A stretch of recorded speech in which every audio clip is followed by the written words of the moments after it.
Assalamualaikum warahmatullahi wabarakatuh. Alhamdulillahi rabbil alamin.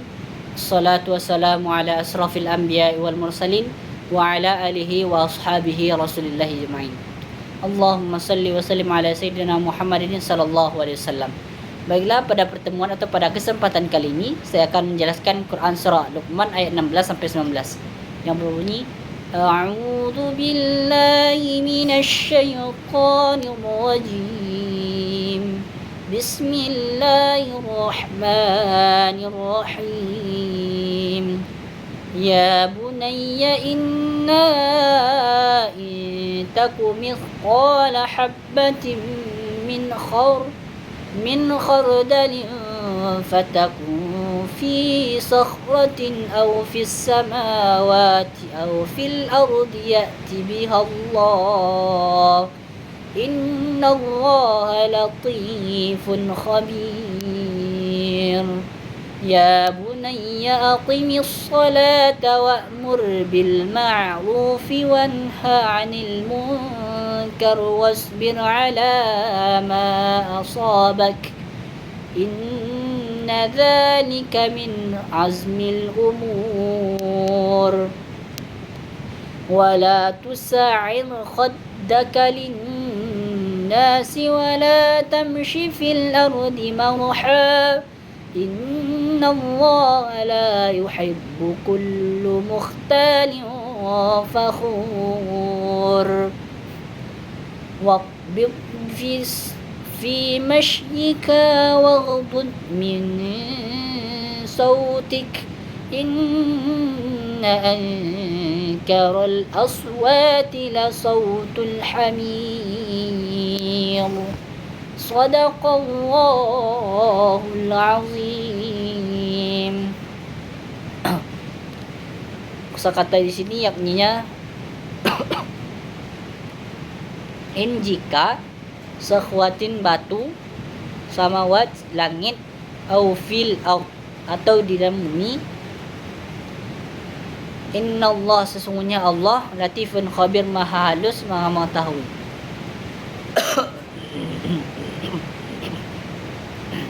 Ya bunayya wahai anakku aqimis shalah dirikanlah salat. Wasbir dan bersabarlah ala atas asabak menimpamu min azmil umur ketetapan atau perintah atau perkara.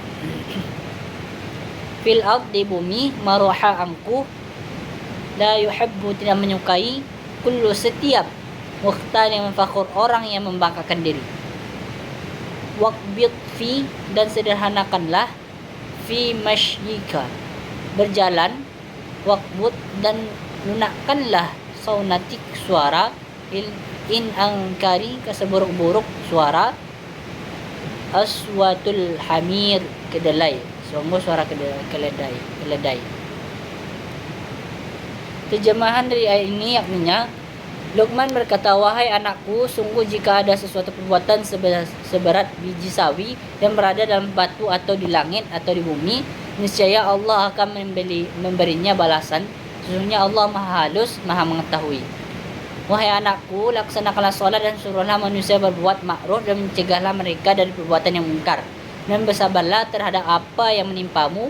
Sesungguhnya yang demikian itu termasuk perkara yang penting. Dan janganlah kamu memalingkan diri atau wajah dari manusia karena sombong.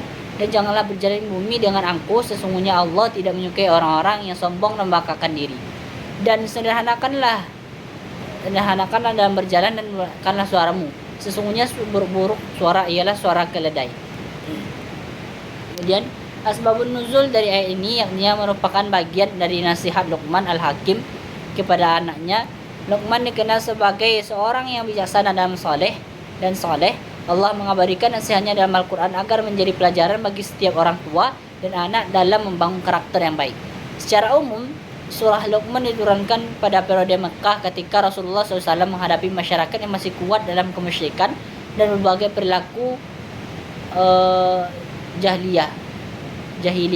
Oleh karena itu Allah menurunkan kisah Luqman sebagai contoh pendidikan yang ideal dalam keluarga. yang mencakup penanaman akidah, ibadah akhlak, dan tanggung jawab sosial. Kemudian penafsirannya ialah menurut Ibnu Katsir, Quran surah Luqman ayat 16-19 ialah nasihat Luqman kepada putranya agar meyakini bahwa Allah Maha mengetahui segala perbuatan manusia, mendirikan sholat dan melaksanakan amar ma'ruf nahi mungkar, bersabarlah dalam menghadapi ujian, serta menjauhi sifat-sifat sombong dalam membiasakan akhlak yang baik. Kemudian menurut M. Quraisy Shihab, Quran surah 16 ayat 16-19 ini menggambarkan pendidikan Islam yang mencakup akidah, ibadah, dan akhlak. Kesadaran akan penguasaan Allah, membentuk kejujuran, salat, memperkuat hubungan dengan Allah, sedangkan sikap rendah hati dan santun mencerminkan akhlak yang seorang mukmin. Nilai pendidikan ialah nilai pendidikan akidah. Nilai pendidikan akidah terlihat dari nasihat Luqman yang menanamkan keyakinan bahwa Allah Maha mengetahui segala sesuatu, yakni perbuatan-perbuatan yang baik, yang paling kecil dan tersembunyi sekalipun. Pendidikan ini bertujuan untuk membentuk keimanan yang kuat sehingga seseorang selalu merasa diawasi oleh Allah dan terdorong untuk berbuat baik. Kemudian yang kedua, nilai pendidikan ibadah. Nilai pendidikan ibadah tampak pada perintah Luqman kepada anaknya untuk mendirikan salat.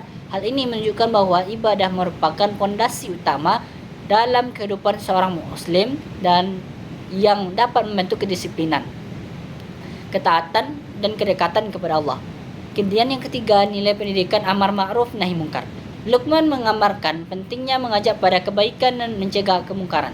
Nilai ini mendidik seseorang agar memiliki kepedulian sosial dan ikut berperan dalam menciptakan lingkungan yang baik dan sesuai dengan ajaran Islam. Kemudian yang keempat, nilai pendidikan kesabaran. Nasihat Luqman untuk bersabar menunjukkan bahwa dalam menjalankan kebajikan atau kebaikan dan menghadapi berbagai ujian hidup itu diperlukan dengan kedukaan hati, yakni dengan kesabaran. Kemudian yang kelima, nilai pendidikan akhlak. Nilai pendidikan akhlak terlihat dari larangan bersikap sombong dan meremehkan orang lain. Luqman mengajarkan agar manusia memiliki sikap rendah hati, menghormati sesama, dan menjaga perlakuan dalam kehidupan sehari-hari. Kemudian yang keenam, nilai pendidikan kesederhanaan.